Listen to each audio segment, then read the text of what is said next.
ॐ भूर्भुवः स्वः तत्सवितुर्वरेण्यं भर्गो देवस्य धीमहि धियो यो नः प्रचोदयात्। ॐ शान्ति शान्ति शान्तिः. Namaste my dear friends. This is video number 7 on Viveka Chudamani of Adi Sankaracharya. In this video, I am going to describe the process of formation of our gross body. I start with video verse number 74. I have included the same verse in 6th video, but the process of formation of gross body starts with this verse number 74. So this video I start with verse number 74. The five great elements are described as first created in their subtle form, and then through a process of combinations among themselves they become the gross elements which we are able to perceive with our sense organs. The process by which the subtle elements become the perceivable gross elements is described in the next verse. Prasparans sarmilatani bhutva sathulani च स्थूल शरीर हेतुव मात्रास्तदीया विषया भवन्तु शब्दादः पंच सुखाय भोगतु. Having united with parts of one another, they become gross and become the cause for the formation of the gross body. Their subtle essence constitutes the sense objects, 5 in number, such as sound, etc., which contribute to the enjoyment of the experiencer, the individual ego. A mention has already been made of the subtle elements, and now we are told how they, by a process of mutual combination, condense to a grossness sufficient to become perceptible to the sense organs. The process by which the subtle elements become the five gross elements, which are accepted even by modern scientists as the unit of matter in the world, is called in Sanskrit Panchikaranam, a pentamerous self-duplication and mutual combination. This process is explained in Vedanta as taking place in 4 distinct stages of self-division and mutual combination. The rudimentary subtle elements are constituted of units called tanmatras. There are 5 distinct tanmatras, each for the 5 great elements: ether, air, fire, water, and earth. Each tanmatra, unit of each of the 5 elements, in the first stage of its grossification, shows a tendency to divide itself into 2 halves. In the second stage, each tanmatra of the 5 elements bifurcates and separates into 2 equal parts. Panchikarna, the process of pentamerous self-division and mutual combination. Stage: ether 1, air 2, fire 3, water 4, earth 5. Description: tanmatras each in itself. Second stage: these tanmatras are divided into 2 equal parts of each. So description: tendency to divide into two equal parts. Third stage, the split is complete. Fourth state, one half remaining intact, the other splits into four. Fifth state, each half married to four bits borrowed from all others. In the third stage, one half of all the five elements remains intact, while the other half of each element gets divided into four equal parts. Thus, under the column ether, we have in its third stage half a tanmatra remaining intact, the dark half, and the other half divided into four equal parts, each constituting therefore 1/8 of the original tal matra. In the fourth stage of its development, each half tanmatra combines with 1/8 tanmatra of all the other elements, constituting one unit of the gross element. Thus, in the accompanying chart, one half of ether joins with 4/1/8 bits borrowed from the other four elements, that is 1/2 ether plus 1/8 of air plus 1/8 of fire plus 1/8 of water plus 1/8 ether, which then constitute one unit of gross akasa ether. Similarly, half of air plus 1/8 bits borrowed from ether, fire, water and earth becomes one unit of gross air.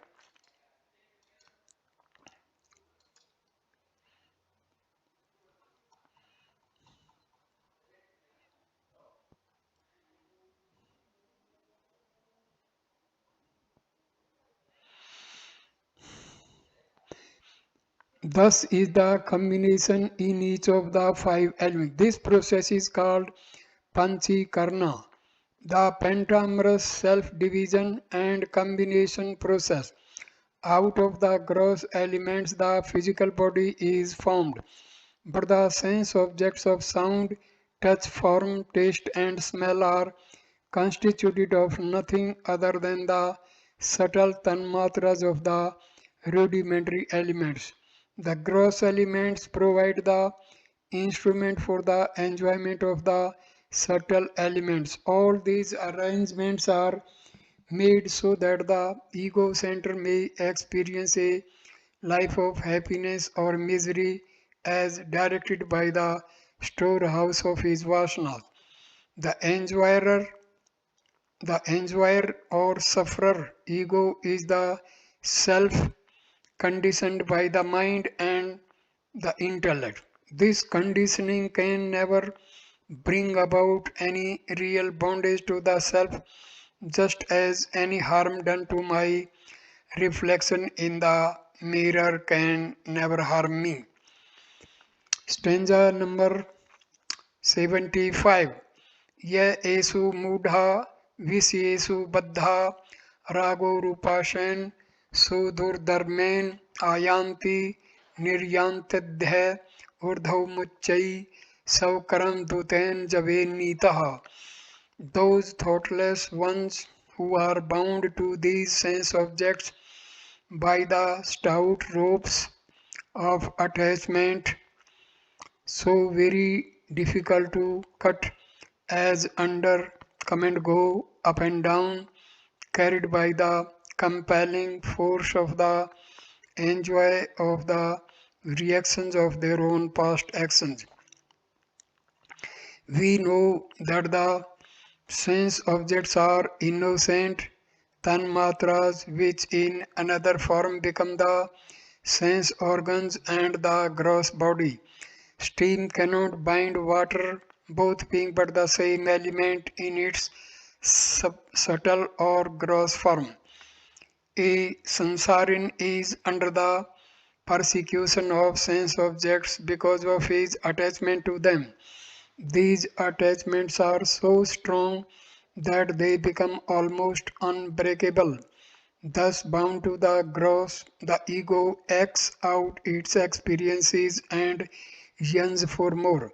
Every moment it perpetrates endless activities, each providing its own reactions to be enjoyed or suffered by the same ego.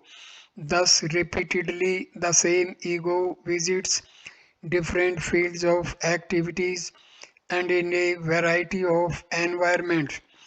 It again and again enters and leaves the arena of existence, reaping its reactions and sowing new seeds through desire prompted activities, which in their turn compel it to come again to reap the fruits of the new harvest. In the last line of this verse are two innocent looking phrases which in an aphoristic form gives us the theory of karma as understood by the Vedantin.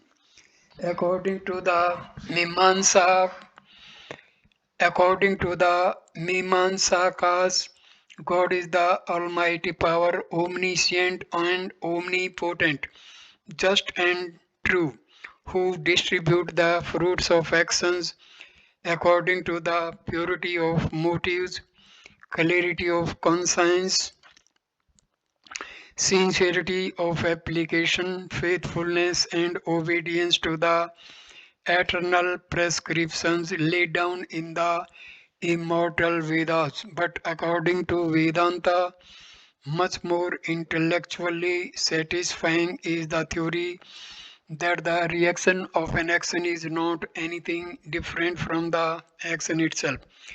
An action performed in a particular time and place may fulfill itself perhaps in another place and in a future period of time.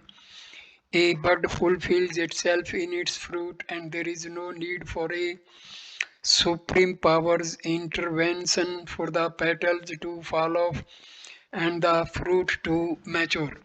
The life history of a thought expressed action is the immediate action which is finally concluded only in its reaction. Action and reaction are equal and opposite. One of Newton's laws is perhaps true even in philosophy. So, actions undertaken and performed at the instant of its delusory attachment with the sense objects guide each ego center to its self dictated destinies of enjoyment or sorrow.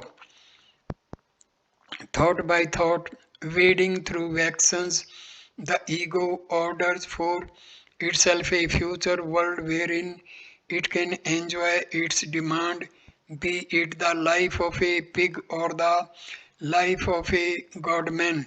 This is the burden of the term carried up and down the ladder of evolution and devolution through right activity and discrimination. When we develop detachment, the sense objects cannot bind us and our activities become oriented to and ignorance through discovery and knowledge of the eternal and true principle of divinity in us.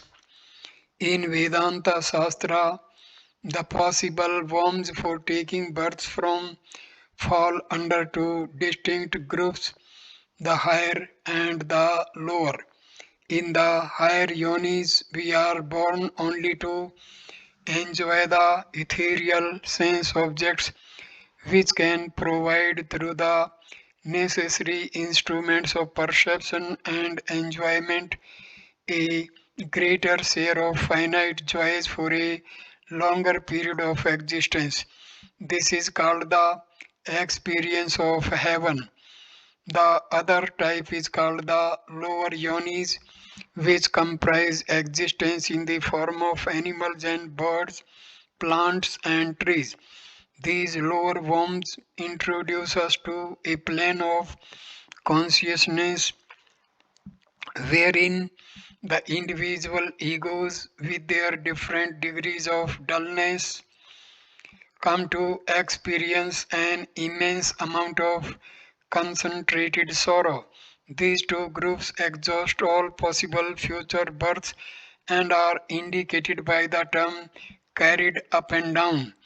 When the reactions of the past actions neither tend towards too much enjoyment nor too much suffering, that is, they are almost equally equibalanced, then such an ego center with its slightly predominant tendencies to be either good or bad presents itself in a human form.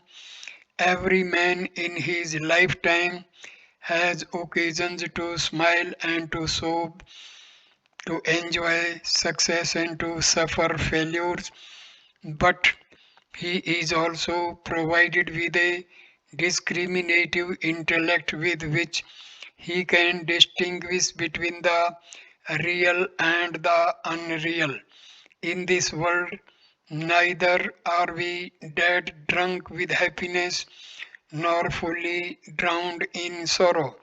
Thus, a chance is given to everyone to consciously move either up or down or towards the infinite freedom of pure godhood. Spiritual endeavor, however, is possible neither in the heavenly planes of experiences indicated by the term up nor in the fields of sorrows covered by the term down. Each of us comes to gain the required field appropriate and forming a perfectly logical sequence with the motives, thoughts, and desires entertained in the past, guided by the very instincts created in us as a result of our past karmas, that is, ordered by our own karma dutta.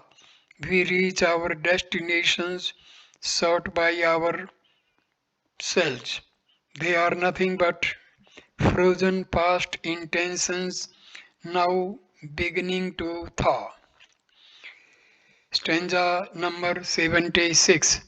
Sabdadibhi panchbhirev pancha panchamavapuh savgunen badhya kurang matang patang meen bhranga narah panchbhirchit kim. The deer, the elephant, the moth, the fish, and the honeybee, these five are annihilated because of their slavery to one or the other of the senses, such as sound, etc., through their own attachment. What then is the condition of a man who is attached to all these five? We are now discussing how attachment to the senses bind, enslave, and destroy the peace of mind and freedom of true living.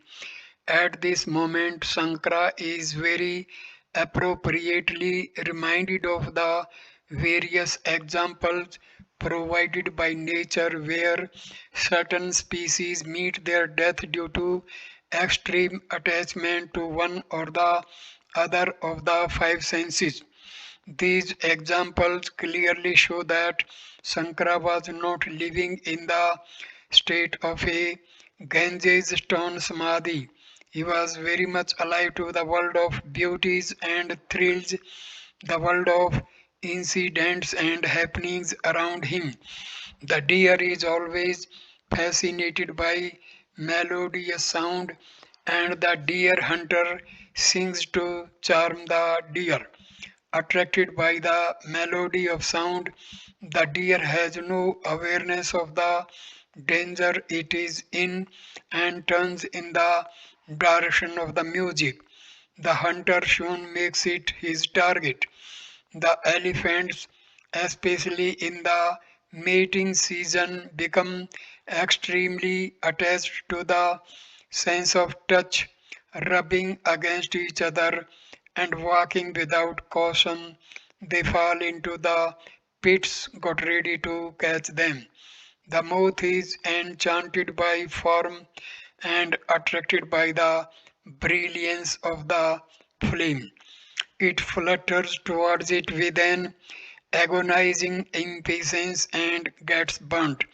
The fish, ravenously hungry at all times, in its gluttony, swallows the bait, is caught, and thus meat eats, and in the stomach of fish eaters.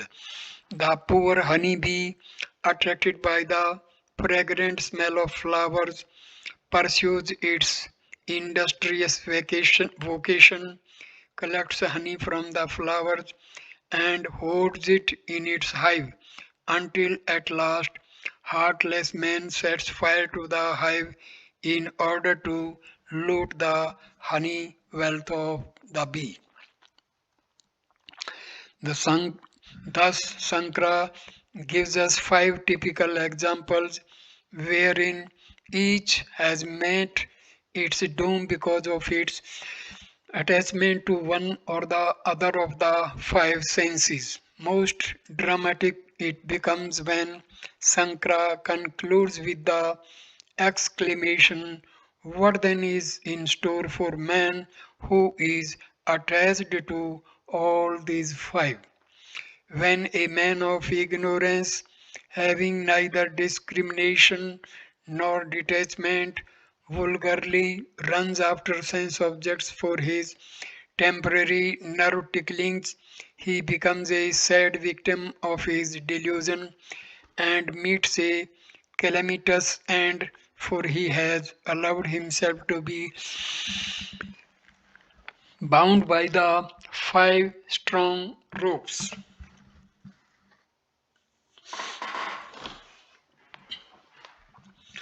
Stanza number 77.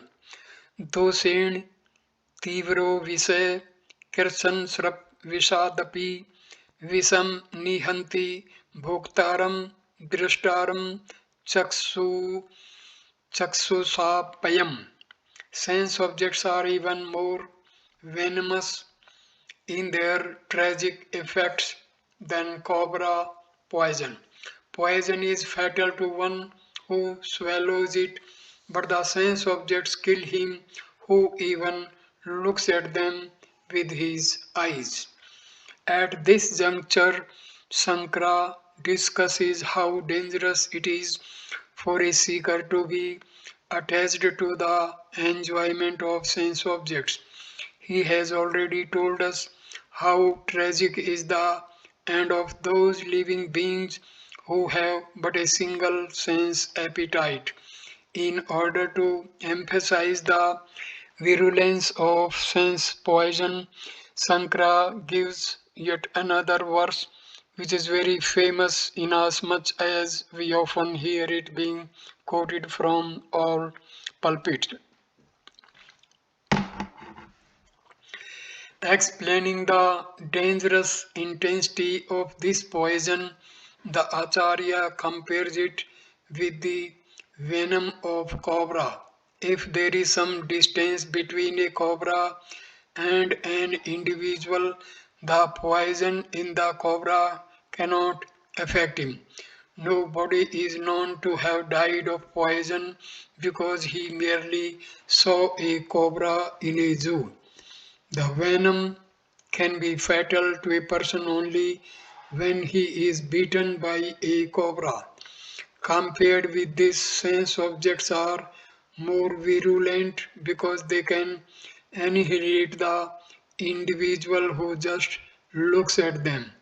The organ of vision, Chaksusa api, mentioned in the verse, represents all the other four sense objects and indicates a similar end when all other sense organs, individually or collectively, run after their sense objects, bringing about a total annihilation. Stanza number 78. विषया सह महापाशाद्यो विमुक्त है सुदुस्त जात है स एव कल्पते मुक्तई नाने षट शास्त्र वेदप्पि. He who has liberated himself from the terrible bonds of desires for sense objects, indeed very difficult to renounce, is alone fit for liberation. None else, even if he is well versed in all the six schools of philosophy. We have been told again and again that Vairagya is an essential and salient factor in the study of Vedanta. So, without total and complete Vairagya, the energy in us which is being spent in wrong pursuits will not be conserved for greater purposes of self culture and ultimately of self rediscovery. Indeed, the Vedantic masters were not impractical men, ignorant of the ordinary man's sense attachment. They certainly realized that to control the sense organs and to avoid their gushing from gushing forth into their respective sense objects is very difficult for an ordinary man.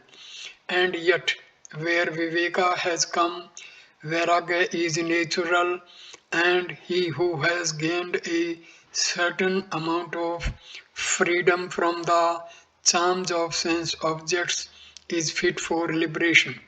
The idea is that so long as the individual thirsts after anything, his entire energy will be consumed in its acquisition and possession, and there will be nothing left for him to supply him with the required dynamism for listening, reflecting, and meditating upon the contents of the scripture. That such a one alone is fit for liberation is a very positive statement, denying sensuous people any hope of success in spiritual life. Not even men who are erudite scholars in all the six schools of Indian philosophy are recognized by the Shastras as fit for total liberation from ignorance and ignorance created misunderstandings in themselves. With mere book learning, without the heart's purity, mind's tranquility, intellect's application, and body's self denial, no progress in spiritual life which can take us towards complete liberation from our limitation is ever possible. Stanza number 79. आपात वैराग्यवतो मुमुक्षून् भावावधिपारं पर्तितुमुद्यान आशाग्रहो मज्जयते अंतराले निग्रह कंठे विनिर्वर्तः वेगात्.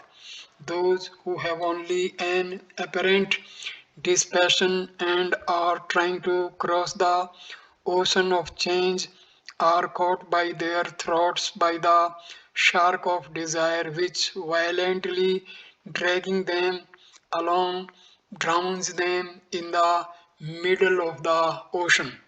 In the last verse, we noticed how Sankara, with an enthusiasm almost amounting to fanaticism, insisted that spiritual life can be claimed as a birthright only by those who have a true spirit of dispassion.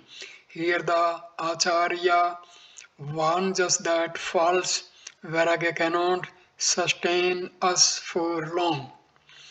A spirit of detachment and a cravings for dispassion may be generated in us as a result of repeated tragedies. A tragic bereavement, a shocking disappointment, a painful failure, an agonizing physical pain, all these have been found either individually or collectively capable of creating a temporary sense of vairagya, termed in Sanskrit as samsana vairagya, an aversion to life and its finitude, which is usually generated when one has occasion to visit a cremation ground. This passing phase and temporary mood is not a solid capital upon which a person can build his entire future in the spiritual world. No doubt, these temporary mental moods may be capitalized in training the mind and intellect to generate more and more sense of discrimination, which will ultimately increase the intensity of true vairagya. True dispassion is a wise condition of the ego created from a deep intellectual conviction, which in its turn has its root in perfect discrimination. Only in the maturity of an individual's spiritual flourishance can one hope to gather the fruits of wisdom.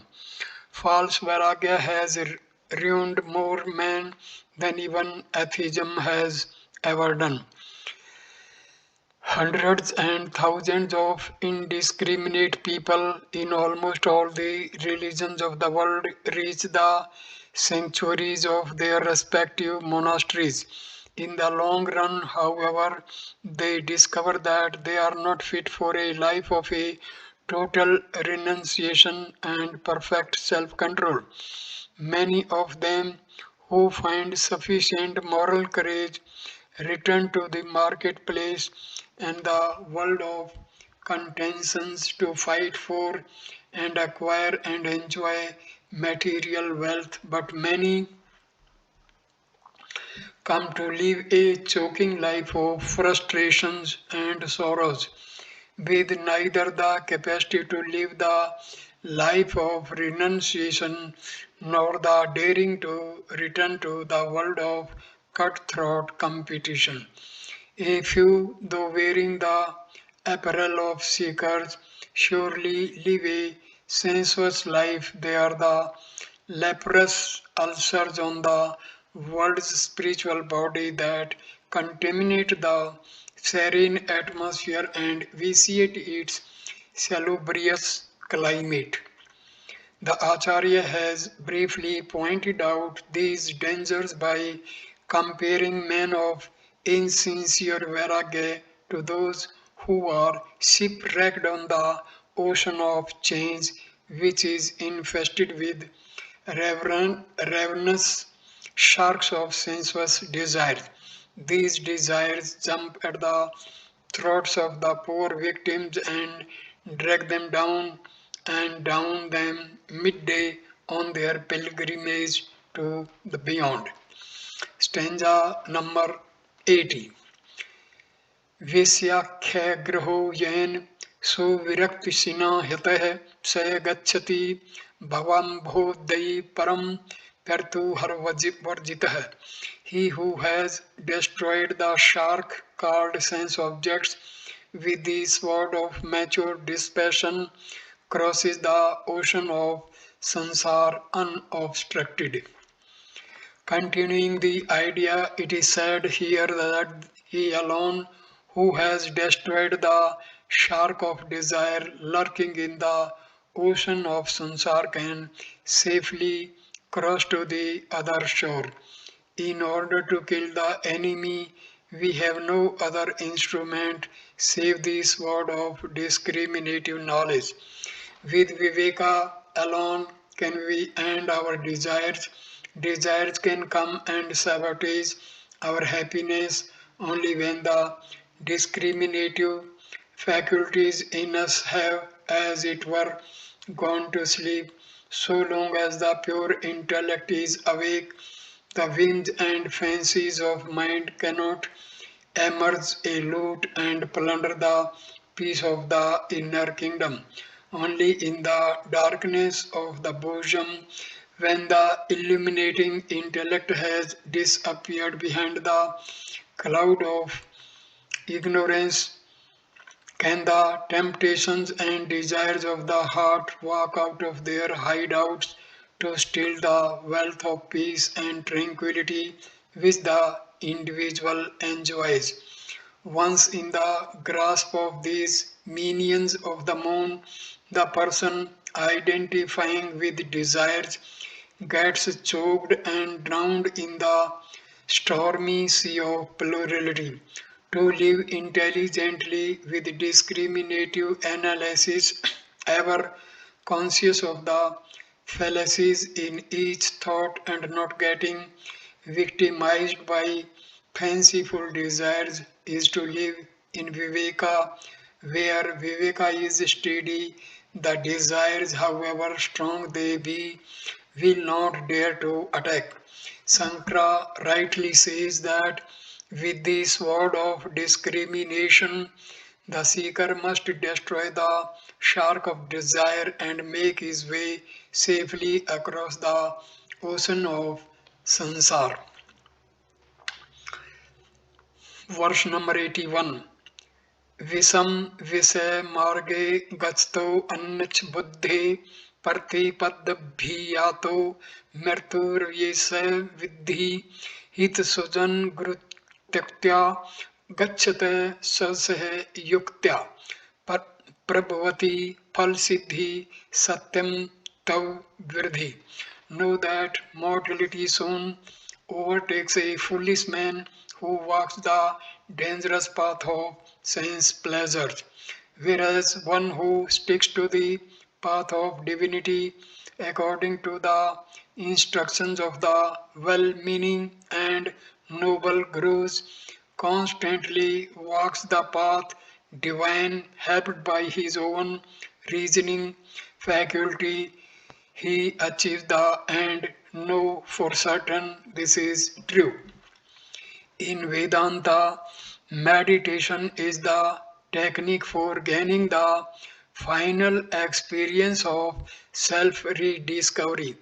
But meditation can be successful only when the mind is not agitated by desires.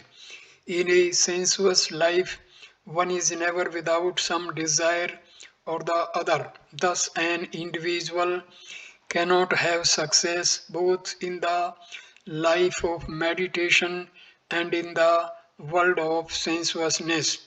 If one is fatigued after a long walk, one cannot recoup if one continues walking. A diabetic cannot bring his sugar down even by taking saline injections daily if he is continuously consuming sugar. The human mind is disintegrated because of its desires, and it cannot be brought back to its state of healthy integration without its renouncing the very germs of its present disease. So, in Vedanta, great stress has been laid upon the necessity of avoiding the mind's running amok with its uncontrolled appetites.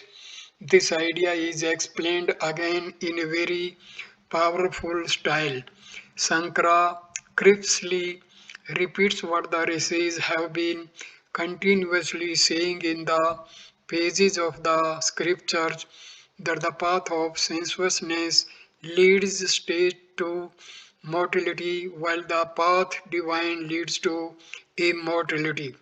Physiology also, in a much more limited sense of the term, declares that overindulgence impoverishes our vitality, bringing the physical structure to doom and death. In Vedanta, however, the term death connotes not only the condition of the body when life has ebbed out from it, but includes the very principle of change and finitude. Thus, sensuous activities with motives of pleasure and indulgence harden the animal impressions in our minds, and thereafter thoughts begin to flow in that direction more and more powerfully.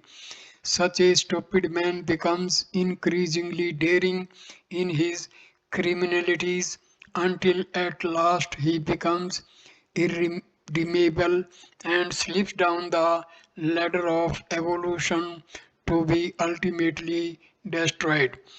On the other hand, the way up the evolutionary ladder is also open to man, by climbing which he can slowly ascend to the very pinnacles of total fulfillment.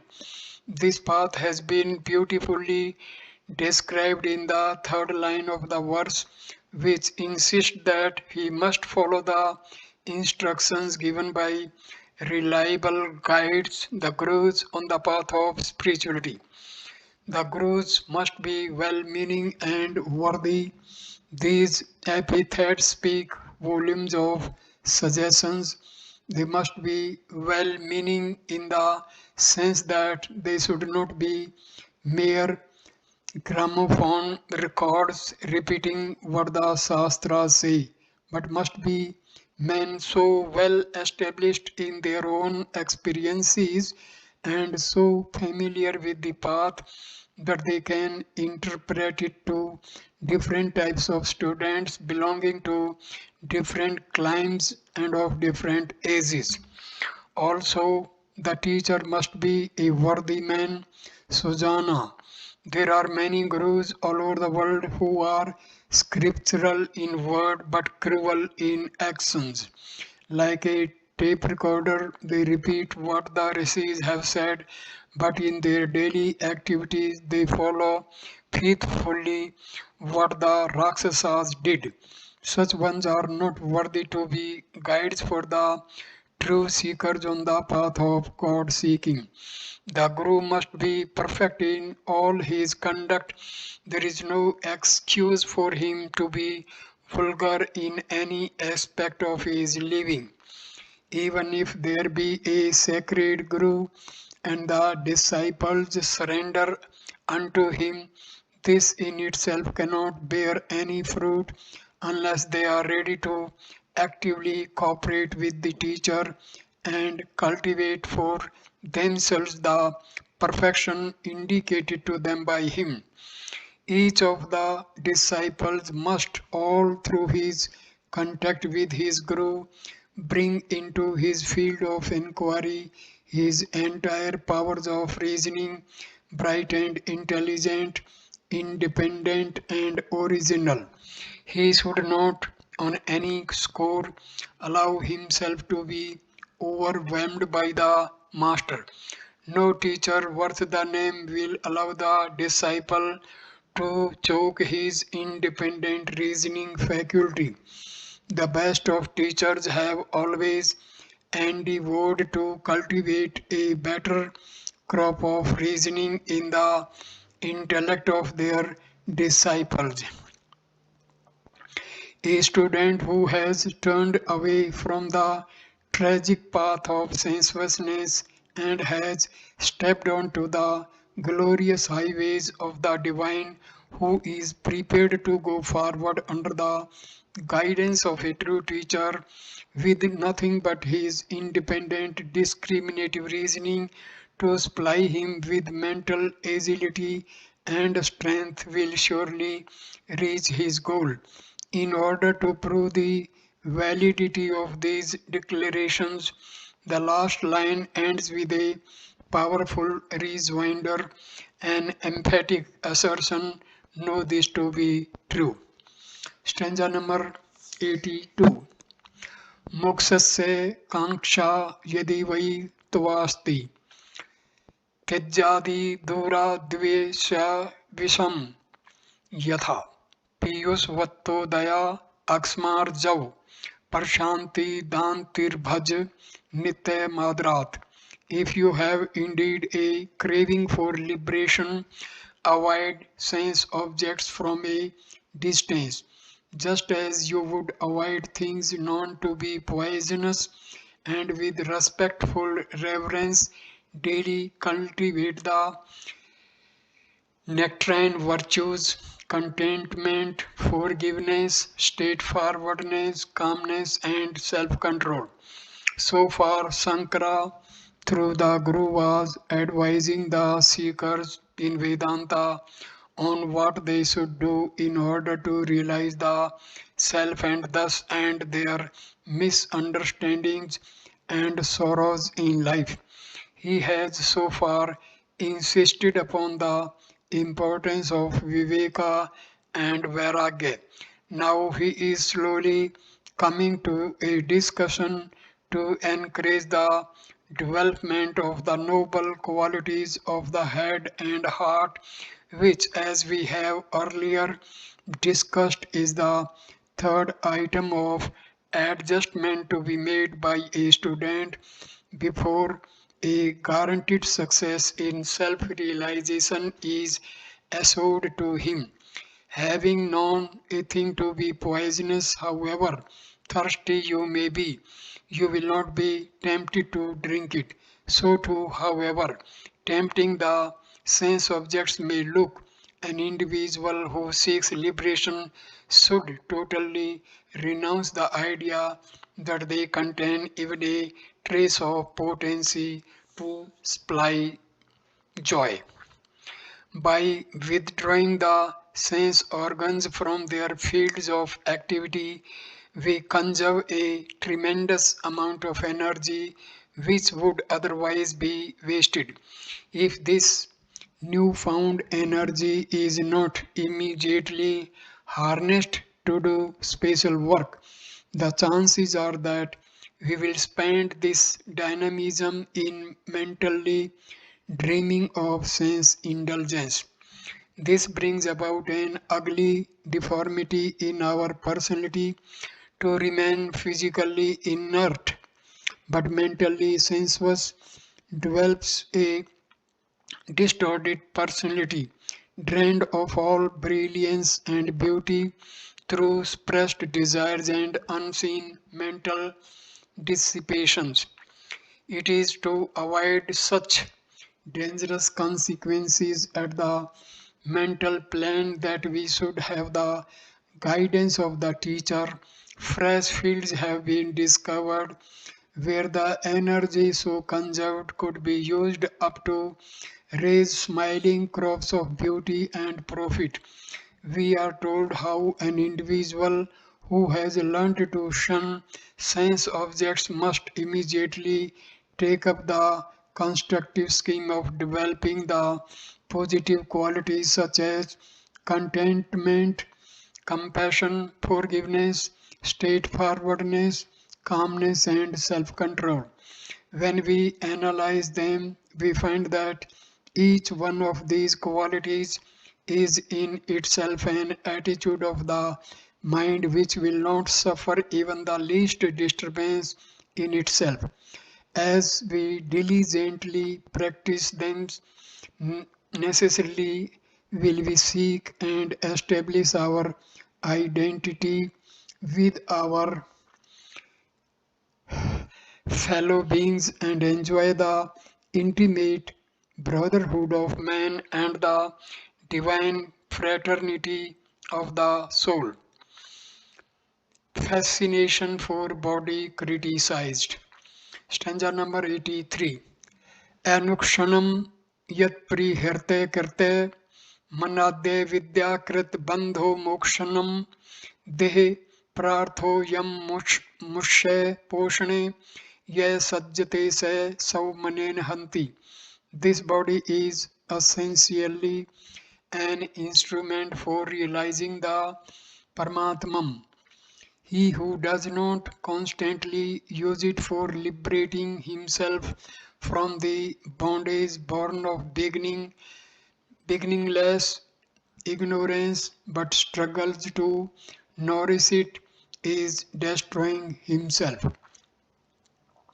Every physical sheath, be it in the human, plant, or animal life, is an instrument for its mind and intellect to eke out from the world of situations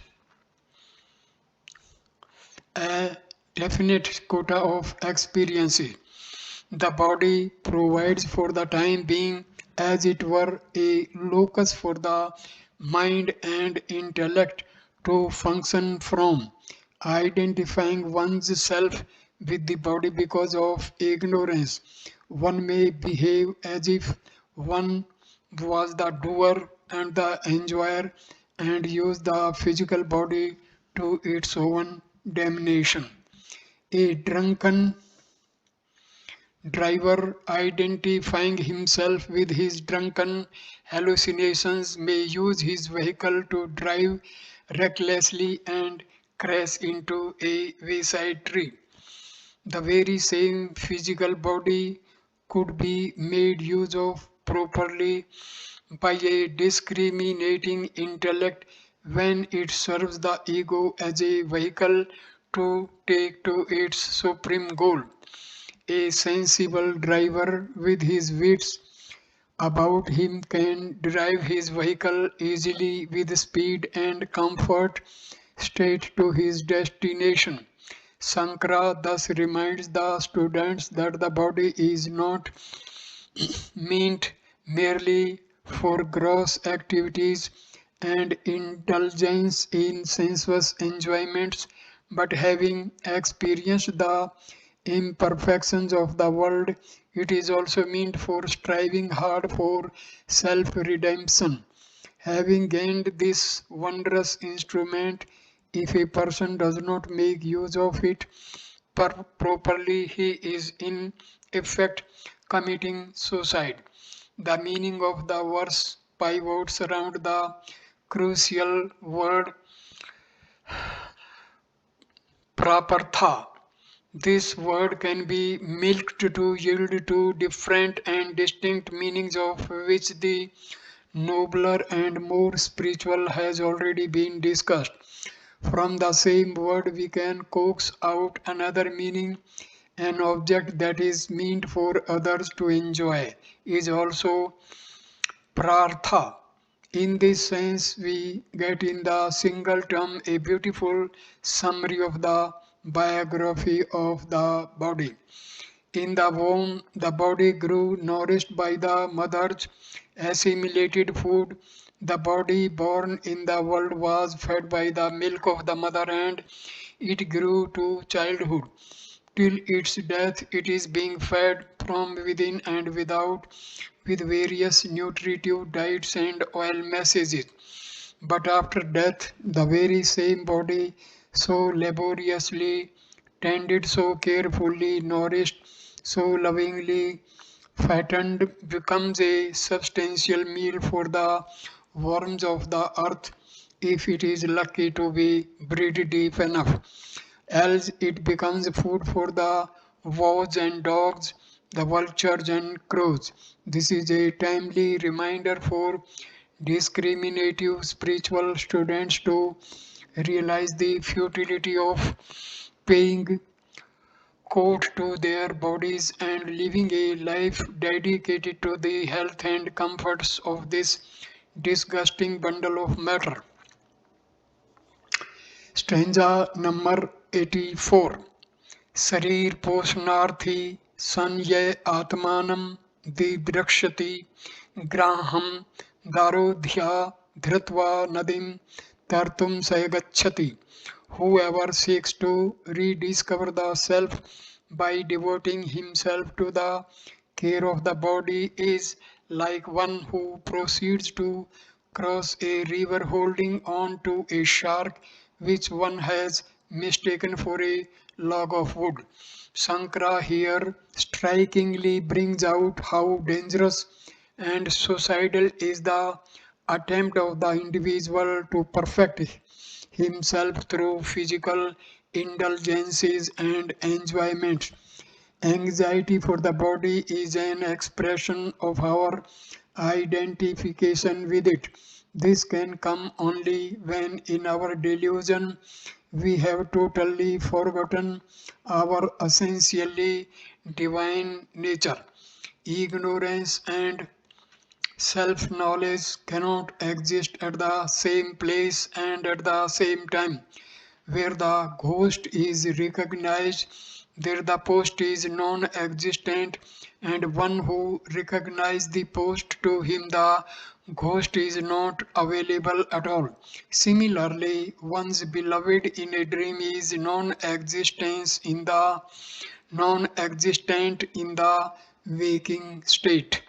So he who is attached to his body and is wasting his time and energy nourishing and flattening it is indeed a fool. He is as far removed from the goal as the recognition of the rope is from one who is dying in delusion of being bitten by a serpent. Stanza number 85. मोह एव महामृत्यु मुमुक्षो पुरादिषु मोहो विनिर्जितो येन स मुक्ति पदमर्हति. For a student seeking liberation, infatuation with the body, etc., is a tragic death. He who has totally conquered this attachment deserved the state of liberation. To him who is aspiring to rise above the fascination of the sense organs for the sense objects and the calamitous confusions of emotions and thoughts, it is indeed a dire tragedy if he were to allow himself to be tempted by the fields of immediate pleasures which the body experiences in the midst of objects. To turn our attention away from the sense world and to seek diligently the experience of the transcendental is the path by which the higher can be unfolded. Prompted by this, prompted by his vasanas, the individual might meet situations and moments when he is irresistibly jerked out of his contemplative moods to fulfill the demands of the world around him. This will destroy the equipoise of the seeker, and so Sankara characterizes it as a dire death, Mahamritu. On the other hand, he who has won a victory over his own delusory misconceptions, moha, and is not tempted by the outer world, discovers in himself a steadiness of contemplation with which he can certainly learn to withdraw himself from the whirlpools of matter and come to experience the pure self. This is the condition of utter liberation from the entanglements and fascinations of one's matter vesture. So I conclude this video at this stage. Next video number 7 will start with stanza number 86 of Viveka Chudamani of Adi Sankaracharya. Thank you. Namaste.